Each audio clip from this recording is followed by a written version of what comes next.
Welcome to livingpianos.com and virtualsheetmusic.com. I am Robert Estrin with a very special show today, how to choose a piano for a concert. And we have a wonderful artist with us, concert pianist George Coe. Welcome, George. It's my pleasure. Thanks for having me. Great to have you here.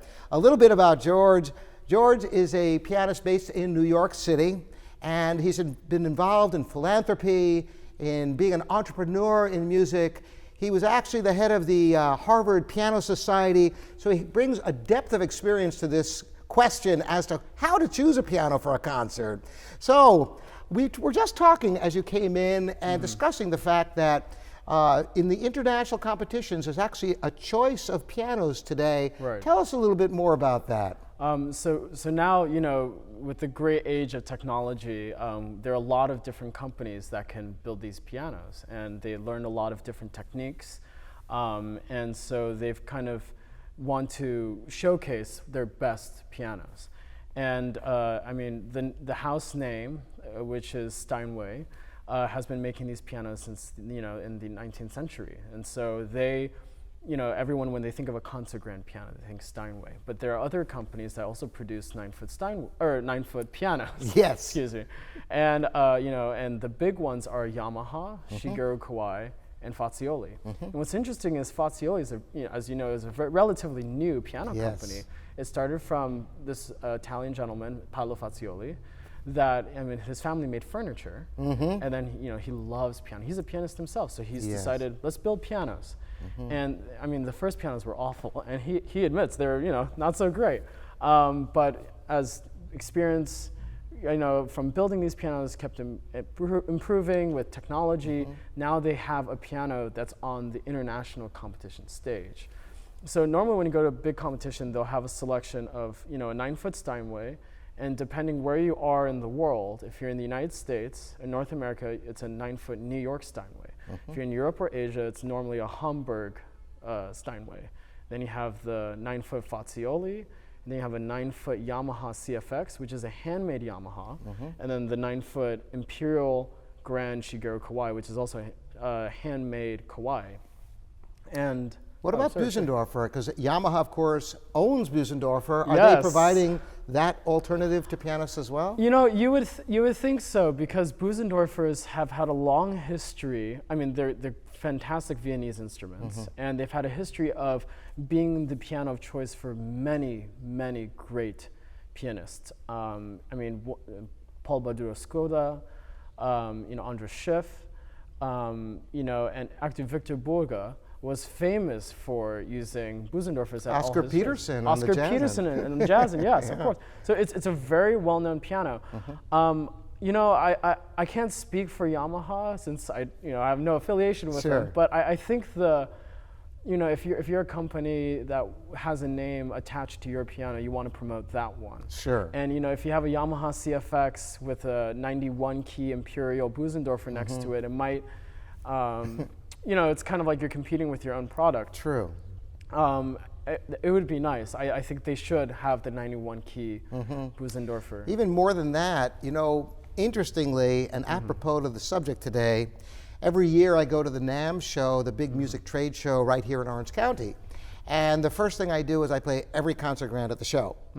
And one year my favorite piano might be a Mason and Hamlin. One year it might be a Shigeru. One year it might be a Bösendorfer. It's oftentimes a different brand of piano. And my perspective, and I want to get your opinion of this, and there's another point I'm going to make about the show. My perspective is that when you get to that level of hand-built pianos, just as several Steinway Ds will be dramatically different from one another, when you get to this level, the brand sometimes is secondary to the specific instrument you're playing, and I was wondering what your perspective is on this. Well, I mean, I couldn't agree more, but as a disclaimer, I'm a Steinway artist, so I'm supposed to say that you should only play on Steinways. But beside the point, you know, yeah, every piano has a different character, has a different sound. You know, the stereotype that the Japanese pianos are more consistent, I mean, that's also true in, you know, in their handmade pianos. They have, the Japanese are known for very specific craftsmanship. They're very highly precise, and a lot of their parts, even their handmade pianos, are machined. So the fittings are very exact. But then, it kind of stops there. The thing about the Japanese pianos and Fazioli is that they are relentlessly trying to produce what they view as the iconic piano. So every year, their 9-foot Steinway is different. No 9-foot Steinway has the same design.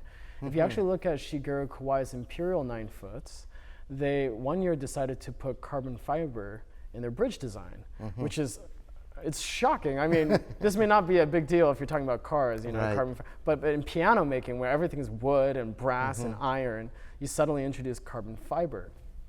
So they're really experimenting with a lot of things.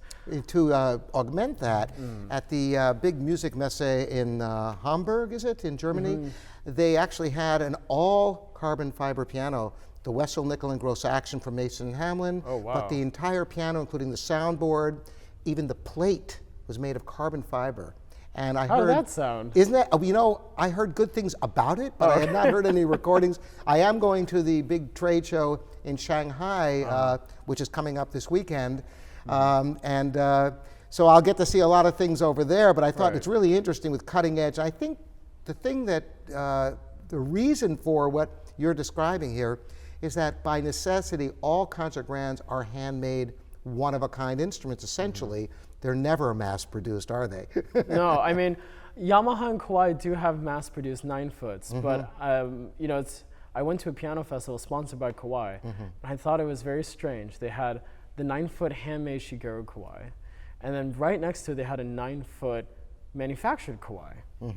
So I thought this was really strange because there were 2 piano concerts, and so naturally you want to compare. So you go up, you go on stage, and while no one's looking, none of the Kawai technicians are there. You play on the 9-foot manufactured Kawai. It's a nice piano, and then you play on the handmade piano, and I mean, it's like seeing a rainbow for the first time.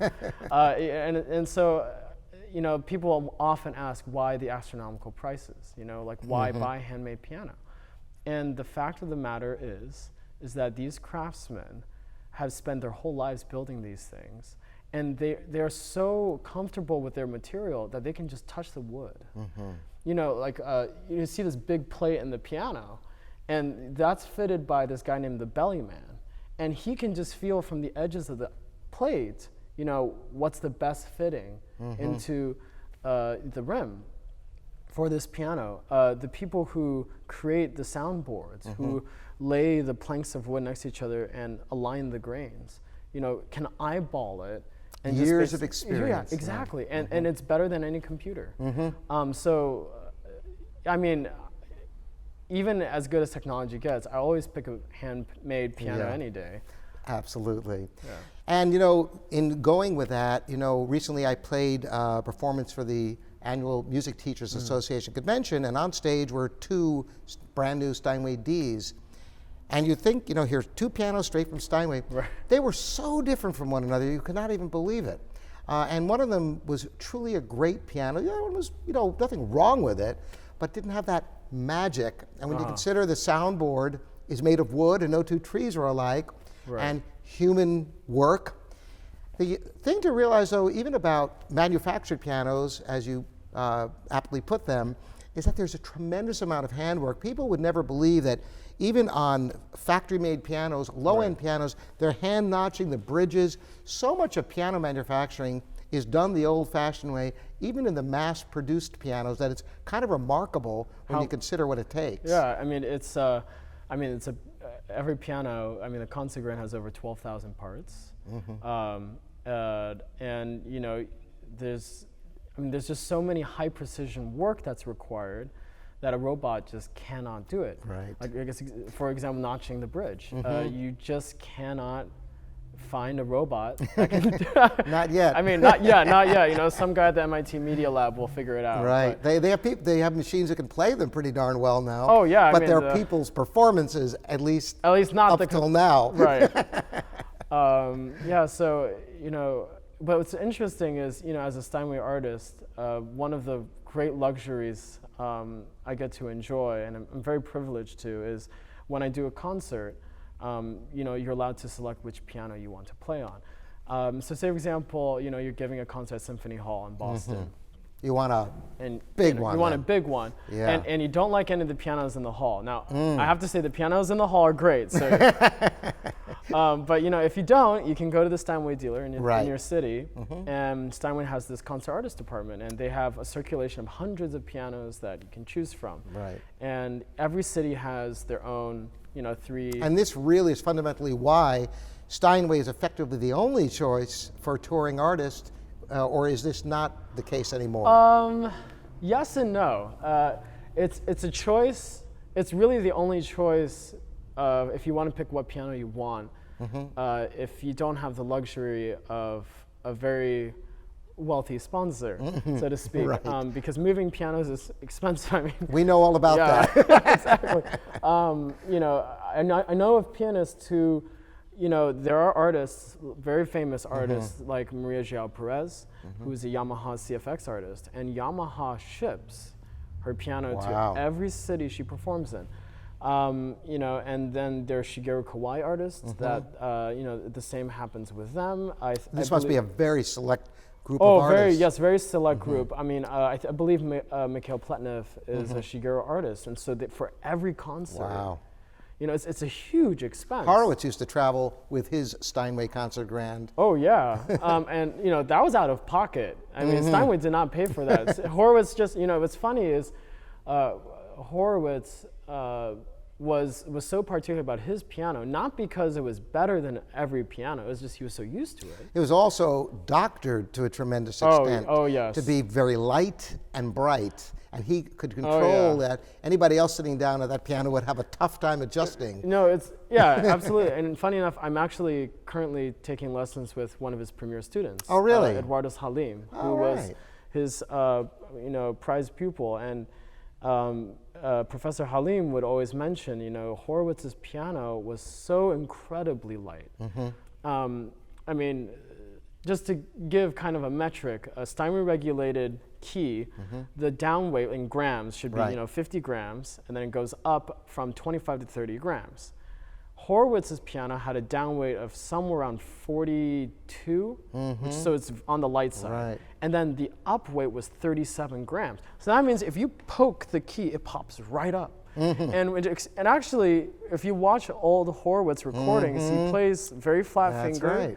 Right. Everything's from the knuckle. It was a completely different technique. Yeah, it's like a very supple Similar technique. to Glenn Gould's technique. Yes, in a way, yes. Glenn Gould's technique was, actually, funny enough, one of my friends, he was Glenn Gould's technician. Really? And Glenn Gould had, he toured with the same piano, but it was a concert artist piano, so he didn't own it.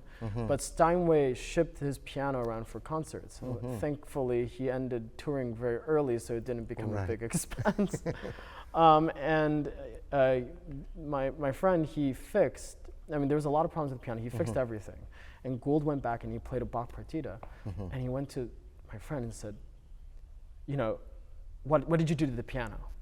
And he said, oh, I fixed everything. There's so many problems. To put everything back. Oh no. And so my friend put every problem back in the piano. And it wasn't because it sounded better. He just did it because Gould didn't want to change what he was doing. Unbelievable. So every musician's different. Right. What do you look for personally? Well, I think there are a lot of different factors. You really have to consider the venue, who you're playing with, if it's a solo concert or orchestra, and also if you have the luxury of time, the potential of the piano. And what I mean by that is a great piano technician can change the color, the voice, the character of a piano in just a couple hours. Right. A good technician. A bad technician would just make it worse. There are very, very few technicians who can do that, as you have discovered. Well, yeah. One of my past teachers said, out of the 200 technicians you meet, almost all of them are not good technicians. But this is true of contractors in your home, mechanics, and God forbid, doctors. Well, I know. So you never know. But so like when you go to that selection room and you're picking a piano, for example, if I'm playing at Carnegie, Carnegie Hall is one of the few halls in the world where it's acoustically wonderful. Yeah, everywhere you sit. Absolutely. So you can actually pick a very sensitive piano. It doesn't have to be too loud. It's very well balanced. You know, for me, the most important thing is that the sound, the tone of the piano, if you play one note, you should hear a beautifully long sustain, and you should hear a nice beat to the vibration of the sound. And if you actually, you know, if you're at home right now, you know, and you have a piano, go to your piano and just play one note. And you'll notice it's not just a single tone, that it kind of wobbles a little bit. Well, you get it tuned. What? Oh, I'm just kidding. Well, if it wobbles too much, then yeah. And what's funny is, you know, when you listen to that, the best pianos I've played on have the most harmonious wobbles. It's a weird way to describe it, but when you play chords, they have a nice ring. Yes. And that's, I look for that. I look for a wonderful tone. You know, I look for, you know, when you play the piano, you don't want it to have a metallic sound. Right. You know, and another thing is playability of the piano. Yeah. You know, some pianos are so heavy that, you know, if you're playing, like right now I'm recording the first 12 Chopin etudes. All right. It's Opus 10? Yeah, Opus 10. All and right. it's very technically demanding. Yeah, that's putting it mildly. Yeah. And most people would not dare do it in a concert. And I did 3 recitals with that program. All right, good for you. And, you know, I played one recital with the piano that had a very difficult action. Oh. And my arms got, you know, very tight, and they were very tired, and I could not play piano for the next day. Oh my gosh! So you have to be careful. Yeah. So I mean, anybody, even if you're just buying a piano, or you know, you have to be very careful what piano you get, and you know, be aware. You know, you have to be careful of which salesperson you're dealing with, because their goal is to sell you the piano. And very few are like you, who are actually a pianist. That's right. That it's knowledgeable and, you know, cares about the customer to the extent that, you know, they don't get injured when they practice. And it's interesting because there are teachers oftentimes who are helping students get pianos. Right. And there's some teachers who come in and they are hell-bent on getting the heaviest piano action they can get for their student, with the idea that it's going to help develop their strength. And what we do is, pianos, of course, some are going to be heavier and lighter than others. Right. But there's a range of what's normal. You know, as you said, you know, 50, maybe as low as 48, up to around 60 of down weight in the middle of the piano. If you're much higher than that, I think it could be dangerous. Right. And lower than that, and you're not developing the strength you need. And sometimes you can't, you know, even with gram weights, sometimes you can't even go off of that, because the new Steinways that are coming out, you can measure gram weights of 58 grams down and then, you know, 27 up, and that's pretty heavy. Yeah. But it feels, I mean, incredibly fast. We've had pianos like that fool you. Yeah. Because there's a psychoacoustic effect. If a piano produces a lot of sound, even if the action's heavy, it doesn't feel heavy. And also, you know, the piano companies today, they go into so much effort fine-tuning all these little details. Like you wouldn't think about it, but you know, like when a hammer goes up, there's this like piece of leather behind it called a back check, right? Yes. And Steinway had created a new synthetic leather. It's completely patented. It's a private, you know, secret. You know, no one knows how they make it, but it had removed so many friction issues that, you know, just things like that. You know, like the bushing that houses the mechanism where the hammer goes up and down. Like they put Teflon powder around it. And they figured out a way of using it with methanol that it won't stick in high humidity, and then it frees up the hammer so much that just those 2 changes. Right. I mean, now you can play. I mean, you can play the Opus 12 etudes or Opus 10 etudes, and you know, it won't hurt at all. And then you have radical technologies like the Wessel Nickel and Gross action, which is all, you know, synthetic carbon fiber shanks, where the whole mass of the action is less, giving a very different type of feel. Right, exactly. So, you know, I used to travel with my father to choose pianos for his recitals, and the way he would always choose a piano is twofold. One thing, right in alignment with what you said, which is also one of the most important criteria to me, which is the tone life. Right. And a piano that really is great, you almost get the sense of a bloom to the tone, where you press a key, and instead of it just instantly fading out, it almost seems to make a crescendo and then slowly fade away. And that's a sign of a great piano. But the other thing, he always chose the piano that had that was voiced warmer than others because he had no problem with power, but wanted to get a truly beautiful pianissimo. Right. But of course, a great deal comes down to are you using this for a concerto? Is it a solo recital? How big is the hall? Is it chamber music? Is it Mozart? Right. Is it Gershwin?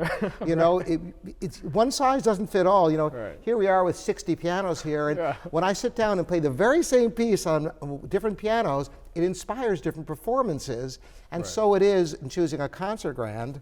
You know, you have to find the right piano for that purpose. Yeah, it's really tough, and you know, and also what's interesting as a pianist, it's very important that, you know, once you reach at a certain level, that you learn about how a piano is made, and how the action works, and what voicing means, and how a piano creates its tone, so you can talk to a technician.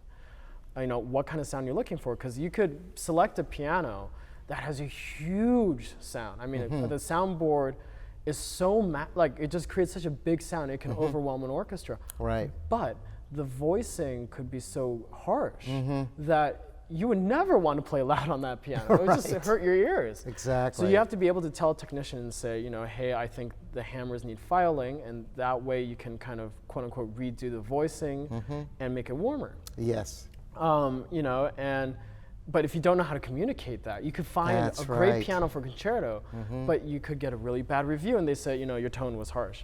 But it could just be your piano. But it's a tremendous challenge, particularly if you're trying a piano at a dealer or some other off-site location, then you get it into the hall. More than that, even trying a piano in the hall, and then you put the audience in there, which changes the acoustics. So it's a very great challenge, and it really ultimately takes years of experience and dozens, if not hundreds of pianos to really get a handle on what's going to work for you. Oh, absolutely. I mean, if any of you get a chance to perform at Carnegie Hall, yeah, I mean, it's a surreal experience, but it's a strange one. When you're on stage playing, it sounds, you question yourself quite a bit because it sounds quite muted. It sounds quite bad. You know, when you're playing, you're thinking, God, this huge piano and no sound? And it's a strange hall because on stage you think you're the worst pianist in the world. And out there in the audience, you're a rock star. It's magic. Yeah. You know, like I've heard some shockingly mediocre musicians, they sound great in Carnegie Hall. You know, so, you know, everything is, you know, it really depends on the space. And you're right, it's down to experience. You know, once you get to a selection, I did a selection for a school one time, and once you play on a 9 foot, when you approach a piano, sometimes when you play a chord, you just know, nope, this is not going to do it. And you know, if people don't understand selection and your history of playing, they might think you're being a snob. But yeah, you kind of get a sense. You know, like you can kind of guess the potential of the piano. Exactly. One last question before you go, because Steinway, you know, obviously is the most popular piano out there because there are way more of Steinway concert grands than all other companies put together out in the concert circuit. Your impressions of Hamburg Steinway versus New York Steinway in the concert grand realm?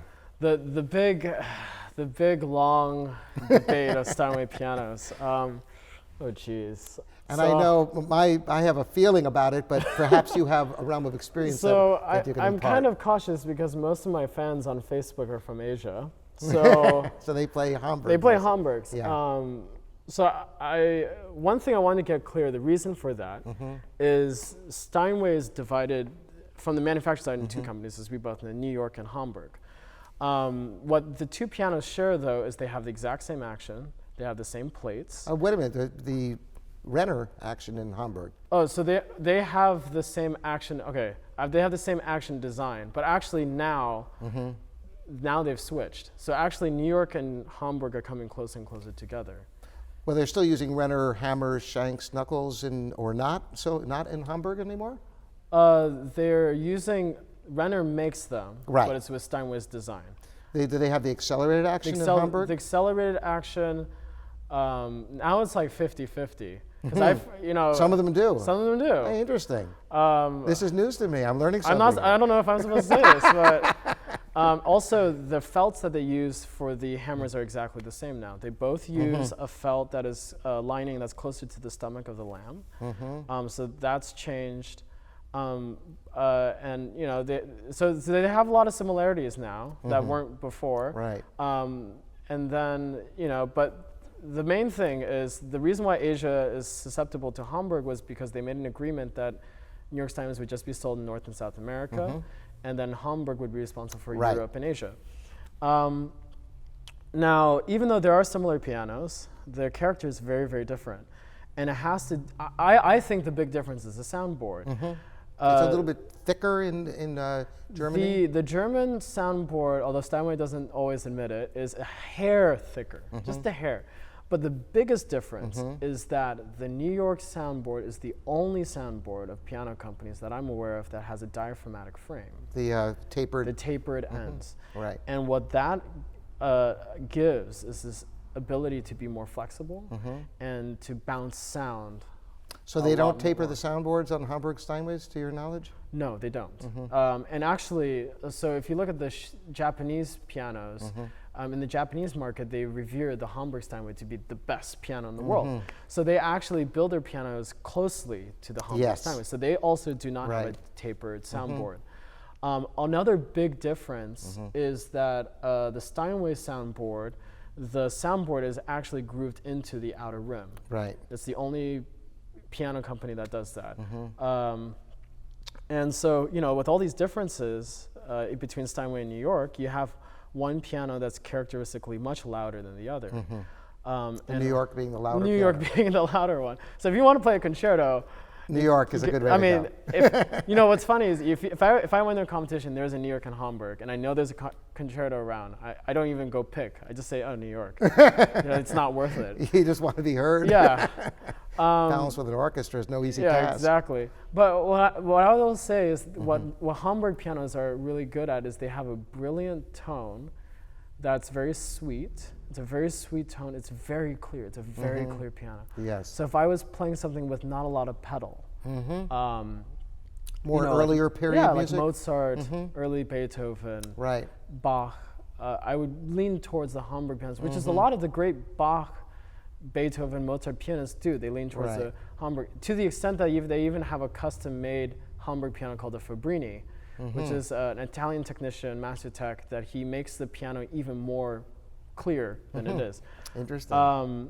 But if I had to pick one for my whole life, honestly, I would pick the New York Steinway. The main reason being that in terms of tonal possibilities, I think it's the greatest. You know, the una corda pedal, the sound you get from a New York Steinway, I mean, it not only mutes the sound, but you get different colors.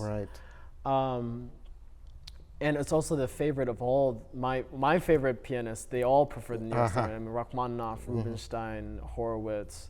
Of course, the pianos that were made back then compared to what's being made now, which comes back to the essential.